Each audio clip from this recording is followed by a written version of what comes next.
कहानी का शीर्षक गांव का दिल।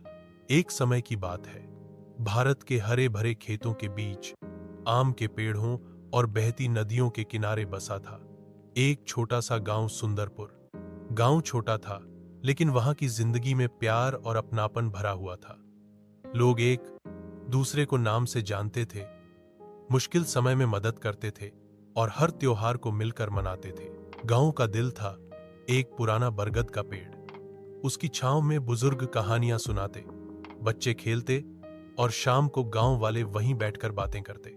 हर सुबह सूरज पहाड़ियों के पीछे से निकलता, खेतों में सुनहरी रोशनी फैलती और किसान प्रार्थना कर अपने हल लेकर खेतों की ओर निकलते। गांव में एक लड़का था, नाम था गोपाल। वह समझदार, जिज्ञासु और बहुत दयालु था। उसे बुजुर्गों की कहानियां सुनना बहुत अच्छा लगता था। उसका सपना था कि वह गांव के लिए कुछ नया करे, कुछ ऐसा जिससे सबको लाभ हो। एक साल गांव में बारिश नहीं हुई, खेत सूखने लगे और गांव में चिंता फैल गई। फसलें ना होंगी तो खाना और पैसे दोनों की कमी हो जाएगी। लेकिन गोपाल के पास एक विचार था।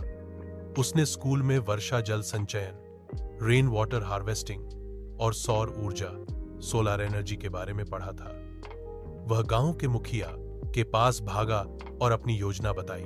शुरू में बुजुर्ग हौस पड़े, जो काम प्रकृति नहीं कर पाई वो एक छोटा लड़का कैसे करेगा, उन्होंने कहा।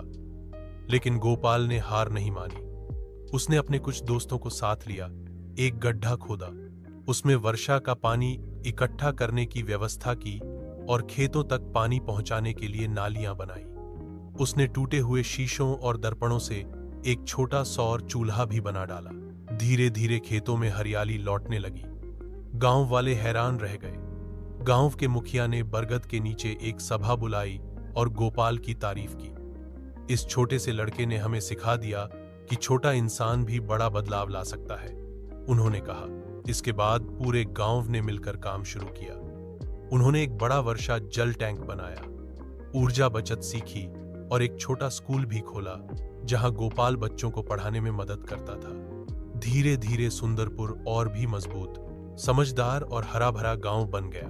कुछ साल बाद गोपाल इंजीनियर बना, लेकिन उसने कभी सुंदरपुर को नहीं छोड़ा। उसने गांव में अच्छी सड़कें, स्वच्छ पानी और सौर लाइट्स लगवाई। वह हमेशा कहता था, गांव कभी छोटा नहीं होता अगर वहां के लोगों के सपने बड़े हों। इस तरह सुंदरपुर एक चमकता हुआ उदाहरण बन गया। एक छोटा गांव, लेकिन एक बड़ा दिल। वीडियो पसंद आए तो लाइक करें, शेयर करें और सब्सक्राइब करें।